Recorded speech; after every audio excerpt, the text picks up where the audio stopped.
Welcome to the Romance of the Three Kingdoms podcast. This is episode 96. Last time, Guan Yu was riding high after he crushed the army that Cao Cao had sent to try to stop his attack on the city of Fancheng. But while he was concentrating on laying siege to the city, the Dongwu forces were planning a sneak attack on his home base of Jing province.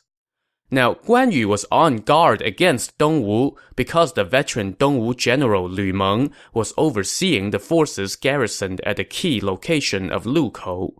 To lure Guan Yu into complacency, Dongwu replaced Lu Meng with the crafty, but relatively young and unknown Lu Xun. As soon as Lu Xun took over command of the forces at Lukou, he sent an envoy to pay his respects to Guan Yu. At this moment, Guan Yu was still recovering from an arrow wound, so his army was not yet on the move. One day, he got word that Lu Meng was deathly ill, and that Sun Quan had appointed Lu Xun to take his place, and that an envoy from Lu Xun was there to see him. Guan Yu summoned the envoy, pointed at him, and said, "Your lord Sun Quan is foolish to appoint a boy as general." Which, yeah, is not really the most diplomatic thing to say. The envoy kneeled and replied, "General Lu sent me to deliver a letter and gifts to congratulate you and to ensure good relations between us. We hope you will accept them." Guan Yu perused the letter and found it filled with self-deprecation and reverence from Lu Xun. Guan Yu looked up and laughed, and then he told his men to accept the gifts and sent the envoy on his way. The envoy reported back to Lu Xun that Guan Yu was delighted and appeared to no longer have any concern about Dongwu. And now it was Lu Xun's turn to be delighted. He dispatched some spies who reported back that Guan Yu, as expected, had redeployed most of the troops that were guarding Jing province and moved them to Fancheng to help him with the siege on that city. As soon as his arrow wound healed, he was going to attack Fancheng. Lu Xun immediately relayed this intel to Sun Quan, who talked it over with Lu Meng. Guan Yu has redeployed the troops of Jing province to attack Fancheng. We can now devise a plan to take Jing province, Sun Quan said. What do you think about leading a large army with my brother Sun Jiao for this mission? My lord, Lu Meng said, if you want to send me, then send me alone. If you want to send your brother, then send him alone. Do you not know that back when Zhou Yu and Cheng Pu were co-commanders, even though Zhou Yu had the final say on everything, Cheng Pu was not happy because he was a veteran officer and yet found himself beneath Zhou Yu? It was only later, when he witnessed Zhou Yu's talent, that he came to respect him. My talents are not the equal of Zhou Yu, and your brother is closer to you than Cheng Pu. I worry that the two of us would not be able to work together." Hearing this, Sun Quan came to his senses and appointed Lu Meng and Lu Meng alone as the Grand Commander and put him in charge of all the troops of the Southlands. So yeah, that was a pretty nifty piece of politicking by Lu Meng. Sun Quan's brother Sun Jiao was relegated to the rear, overseeing the provisions. Lu Meng took his leave and departed with 30,000 troops aboard 80-some fast ships. The soldiers manning the ships were all disguised as merchants and they wore civilian clothing, while the crack troops laid hidden within the hulls. Lu Meng brought 7 top generals with him, while Sun Quan and the other officers would follow to provide backup. At the same time, they also sent a letter to Cao Cao, asking him to commence the attack on Guan Yu's rear. Another letter also went to Lu Xun, telling him that the game was afoot. Now, with all the pieces in place, Lu Meng sent a group of soldiers disguised in civilian clothing aboard a fast ship to the Xunyang River, where Guan Yu's watchtowers dotted the bank. This ship sailed to the north bank, which was Guan Yu's side of the river. There, the guards on the nearest watchtower stopped them and asked who they were. "We are merchants," the Dongwu soldiers replied. We ran into strong winds on the river, so we have come here to wait it out. Along with this explanation, the Dongwu soldiers also sent along some presents/bribes to the guards, and the guards happily believed their story and allowed them to dock their ship by the bank. That night, around 9 o'clock, the crack troops hiding inside the hull of the Dongwu vessel stormed out and took the guards on the watchtower prisoner. They then sent a silent signal to their comrades, and the other 80-some ships now made their move, and the troops on each of those ships attacked and captured all the watchtowers, not allowing a single guard to escape. With this line of defense silently compromised, nothing stood between the Dongwu fleet and Jing province, so they advanced without being detected.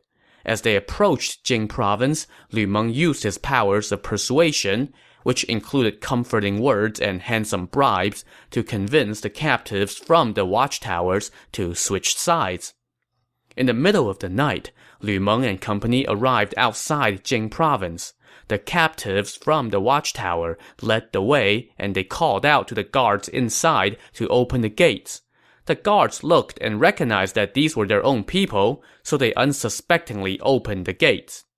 But as soon as the gates swung open, a loud cry rose up from the troops outside, and they all stormed in and started a fire just inside the gates as a signal. Lu Meng and the Dongwu troops now poured into the city, capturing it without breaking a sweat.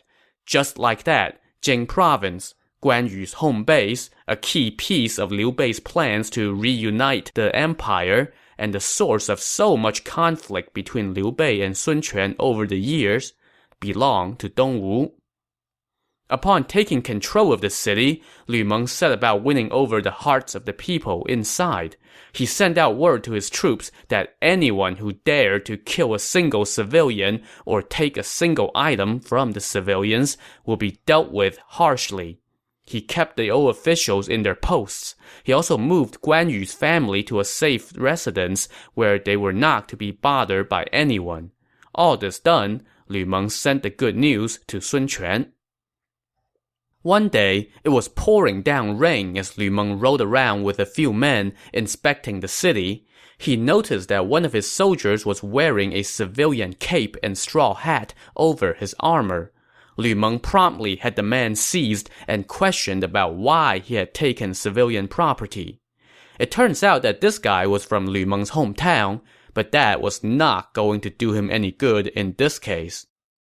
"You and I may be from the same hometown," Lu Meng said, "but I have already sent out my decree, and you violated that order. You must be punished according to military law." "But I was worried about the rain soaking my armor, which is government property," the man said as he sobbed. "That is why I used the cape and hat to cover it. It wasn't for myself. I hope you will spare me, for the sake of our common roots." "I understand that you were trying to protect government property, but you still should not have taken something from the civilians," Lu Meng replied. And that was that. Lu Meng then ordered his men to behead the offender and hang his head on public display, after which Lu Meng collected his remains and gave him a teary burial. Word of this spread quickly, and everybody was put on notice that, Lu Meng was not messing around. Within a day, Sun Quan arrived, and Lu Meng welcomed him into his new prize. Sun Quan heaped lavish praise on Lu Meng and his troops, and then kept Pan Jun, the guy that Guan Yu had left in charge of the city, in his old post as the administrator of the city. He also freed the Wei general Yu Jin, who was rotting in prison inside the city after his capture by Guan Yu, and sent him back to Cao Cao as a gesture of goodwill. And of course, there was the usual rounds of making nice with the civilians and the army, and the requisite feasting to celebrate. During the banquet, Sun Quan asked Lu Meng, "Jing province is ours now, but how should we go about reclaiming the cities of Gong'an and Nanjun?" Before he had finished his question, the advisor Yu Fan spoke up. "There is no need to even fire an arrow," he said. With my words alone, I can convince Fu Shiren, the defender of Gong'an, to surrender. And how do you plan to do that? Sun Quan asked. I have been good friends with Fu Shiren since our childhood, Yu Fan said. I just need to go explain the pros and cons to him, and he will no doubt surrender. Delighted, Sun Quan gave Yu Fan 500 men and sent him to Gong'an. Inside Gong'an, the commander officer Fu Shiren got word that Jing province had been lost, and he immediately ordered that the city's gates be shut and its defenses fortified. When Yu Fan arrived and saw this, he wrapped a note around an arrow and fired it into the city. The guards inside brought the letter to Fu Shiren, and the letter said that Fu Shiren should surrender. Now, remember what happened to Fu Shiren a couple episodes back. He and the officer Mi Fang were originally supposed to lead Guan Yu's vanguard for the campaign against Cao Cao's holdings in the region. But the night before they set out, their carelessness allowed a fire to get out of hand inside their camp, which led to lots of property damage and a few dead soldiers. Guan Yu was incensed, and he initially wanted to execute the two, but then was talked out of it. Instead, Guan Yu gave them a beating, stripped them of their assignment, and relegated them to overseeing the defenses at the cities of Gong'an and Nanjun. So of course, Fu Shiren had not forgotten about that disgrace and Guan Yu's enmity toward them. That was all the convincing he needed to throw open the gate and welcome Yu Fan. The two old friends spent some time catching up, and Yu Fan told Fu Shiren all about how generous and respectful Sun Quan was toward men of talent. Fu Shiren liked what he heard, so he grabbed his seal of command and accompanied Yu Fan back to Jing province to offer his surrender. Sun Quan was very happy and ordered Fu Shiren to return to Gong'an to resume his old post. Lu Meng, however, begged to differ. He told Sun Quan in private, "We have not captured Guan Yu yet. If we allow Fu Shiren to remain at Gong'an, he will turn on us eventually. Why don't we send him to Nanjun instead, to have him convince his comrade Mi Fang to surrender as well?" So Sun Quan tasked Fu Shiren with convincing Mi Fang to surrender, promising a big reward should he succeed. So Fu Shiren rode off with a dozen men and headed to Nanjun. Inside Nanjun, Mi Fang was presently in a panic over what to do now that Jing province was lost. When he got word that Fu Shiren was there to see him, he welcomed his comrade in and asked what's up. "It's not that I am disloyal," Fu Shiren began, "but we are in dire straits and cannot hold out. I have surrendered to Dongwu. Why don't you do the same?" "But I have received great kindness from the king of Hanzhong. How can I turn my back on him?" Mi Fang said. And I should pause here to remind you that Mi Fang's sister was Liu Bei's wife and the mother of Liu Bei's only son. She was the one who heroically threw herself down a well so that Zhao Yun would be unburdened as he transported her son through Cao Cao's massive army. So Mi Fang was Liu Bei's brother-in-law, which naturally gave him pause about this surrender business. "When Guan Yu departed, he held us in contempt," Fu Shiren told Mi Fang. "If he returns in triumph, he would not spare us. Think about it." "But my brother and I have long served the king of Hanzhong. How can I turn against him just like that?" While Mi Fang was going back and forth, his men reported that a messenger from Guan Yu had arrived. Now remember that Guan Yu still had no idea what was happening behind his back, so this messenger wasn't there about the loss of Jing province. Instead, he told Mi Fang, "General Guan's army is running low on provisions, so he sent me here and to Gong'an to ask for resupply. He wants you two to deliver the provisions right away. If you delay, you would be executed." This order left Mi Fang greatly alarmed. "But Jing province has been taken by Dongwu," he said to Fu Shiren. "How can the provisions get through?" "No more second thoughts," Fu Shiren shouted. In that moment, he pulled out his sword and cut down the messenger from Guan Yu. Well, I guess they have reached the point of no return. Why did you do that? A stunned Mi Fang said. Guan Yu obviously wants us dead. How can we just sit and wait for our fate? Fu Shiren answered. If you do not surrender to Dongwu now, you will die at Guan Yu's hand. And as if the dead messenger wasn't enough, word came just then that Lu Meng had arrived outside the city with an army. Caught between a rock and a harder rock, Mi Fang said the heck with this and accompanied Fu Shiren out of the city to surrender. A delighted Lu Meng brought them both to see Sun Quan, and Sun Quan rewarded them handsomely before turning his attention to calming the civilians and rewarding the army. While all this was going on, the messenger that Dongwu sent to Cao Cao arrived in the capital Xuchang and found Cao Cao in the middle of a meeting with his advisors, talking about Jing province. Cao Cao summoned the messenger in and read the letter, which said that Dongwu was mobilizing its troops to stage a sneak attack on Jing province, and asked Cao Cao to mount a joint attack on Guan Yu. One of Cao Cao's advisors, Dong Zhao, told him, "Right now, Fancheng is under siege and is desperately awaiting relief. We should shoot an arrow with a letter into the city to put their minds at ease. Then, we let Guan Yu know that Dongwu is going to attack Jing province. He will no doubt retreat out of fear of losing Jing province, and then we can order the general Xu Huang to pursue.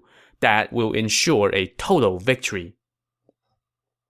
Cao Cao agreed with this thinking, so he sent an order to Xu Huang to attack Guan Yu, while he himself led a large army and headed to Yangling Slope to come to the rescue of his kinsman Cao Ren, who was presently holed up inside Fancheng, trying to fend off Guan Yu's siege. The order to attack reached Xu Huang, and he also got word that Guan Yu's officers Guan Ping and Liao Hua were garrisoned at 2 nearby cities, which were linked by 12 connected camps.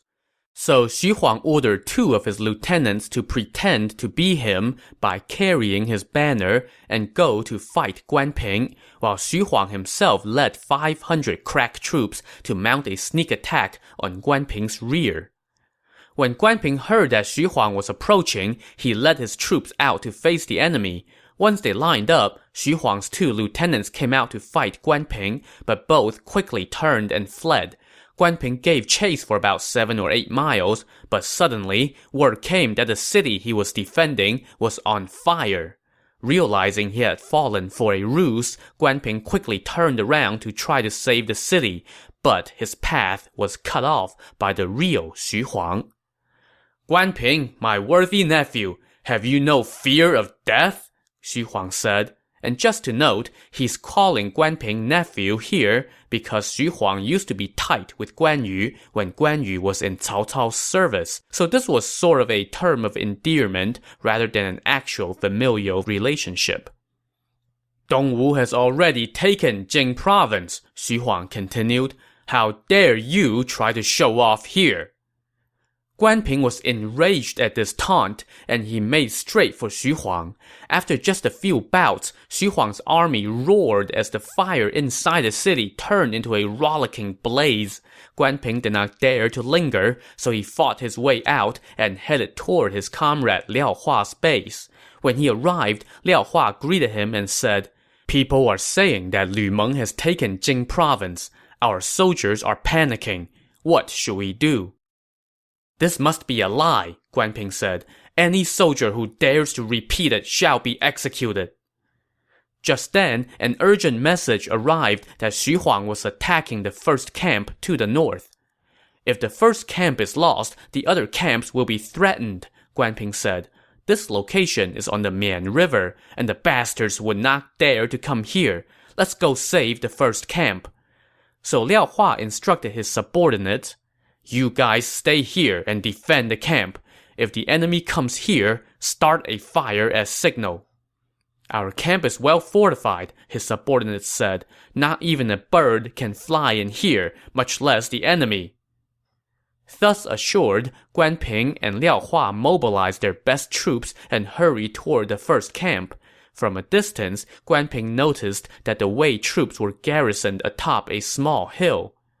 Xu Huang has stationed his troops at a bad location, Guan Ping said to Liao Hua. Let's raid their camp tonight. General, you can take half of our men for the raid, Liao Hua said. I will stay and carefully guard our camp. So that night, Guan Ping led a detachment of troops and stormed into Xu Huang's camp, but there was not a single soul inside. Recognizing the trap, Guan Ping tried to retreat, but by now, Xu Huang's 2 lieutenants had already sprung out of hiding with troops and attacked Guan Ping from 2 sides. Guan Ping was routed and fled back to his camp, with the Wei army in hot pursuit. Soon, the Wei troops had surrounded Guan Ping and Liao Hua's camp, and the two realized that they could not hold their position, so they abandoned the first camp and retreated back toward their base. But well before they reached that base, they could see flames shooting up from inside the camp. When they rushed to the camp, they saw that it was already occupied by enemy banners. So they now quickly turned and fled along the main road toward Fancheng. But soon they were cut off by another army, led by none other than Xu Huang. Guan Ping and Liao Hua put up a dogged fight and managed to slip away and fled back to Guan Yu's main camp. When they saw Guan Yu, they told him, Xu Huang has taken our cities. Cao Cao is coming with a large force from 3 directions to save Fancheng. Also, there is much talk that Jing province has fallen to Lu Meng. Lies! Guan Yu growled. They are trying to make us panic. Lu Meng is on his deathbed, and he was replaced by that boy, Lu Xun. There is no need for concern. Before Guan Yu had finished speaking, his men reported that Xu Huang had arrived with his pursuing troops. Guan Yu ordered that his horse be prepared for battle. But father, your wound has not healed yet, Guan Ping said. You must not fight.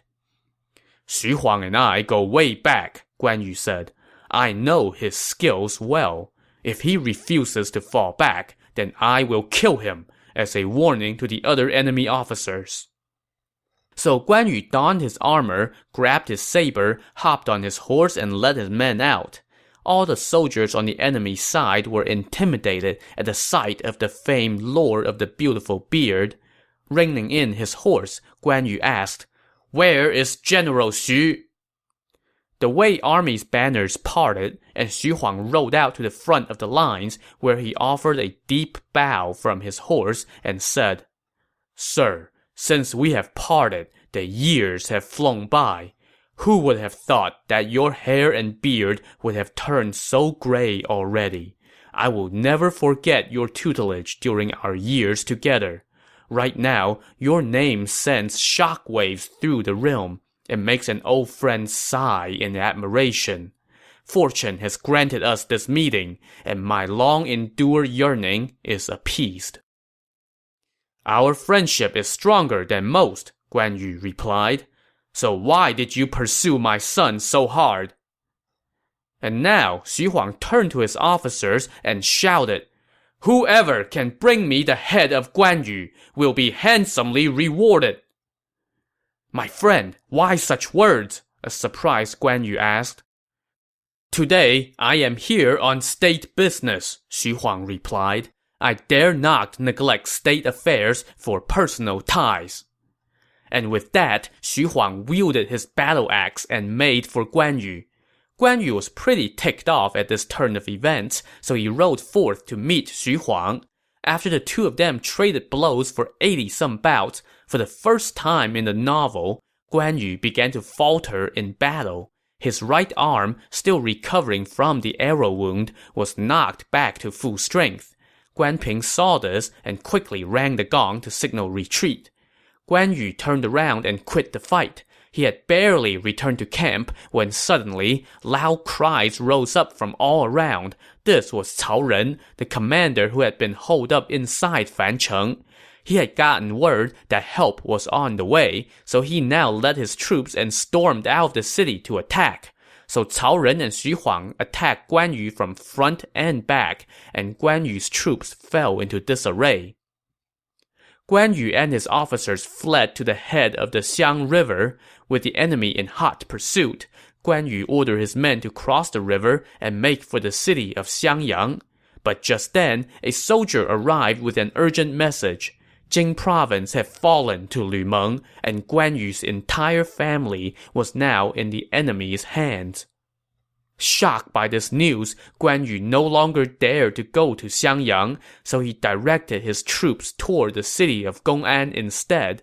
But soon, another message arrived. Fu Shiren, the defender of Gong'an, had surrendered to Dongwu. Guan Yu was incensed, but the bad news kept coming. Momentarily, the guys sent out to get provisions reported back and said that Fu Shiren had gone to the city of Nanjun, where he killed Guan Yu's messenger and convinced the officer Mi Fang to surrender to Dongwu as well. This was a stunning turn of events for Guan Yu. One day, he was riding high and seemed on the verge of sacking Fancheng. The next day, everything had fallen apart. Not only had he been defeated in battle, he had also lost Jing province, which was critical to Liu Bei's plans for eventual unification of the empire. The anger over being defeated and betrayed overwhelmed Guan Yu. His arrow wound burst open, and he passed out. When his men brought him back around, Guan Yu said to the officer Wang Fu, "I regret not listening to your advice, and now it's just as you had predicted." Guan Yu then asked, "Why did the watchtowers along the river not raise a signal?" The scout told him, "Lu Meng disguised his navy as merchants and crossed the river. They hid their best troops inside the hulls of their ships and surprised the guards on the watchtowers. That is why there was no signal." Stamping his foot, Guan Yu lamented, "I have fallen for that scoundrel's trick. How can I face my brother now?" To see how Guan Yu will face Liu Bei, tune in to the next episode of the Romance of the Three Kingdoms podcast. Thanks for listening.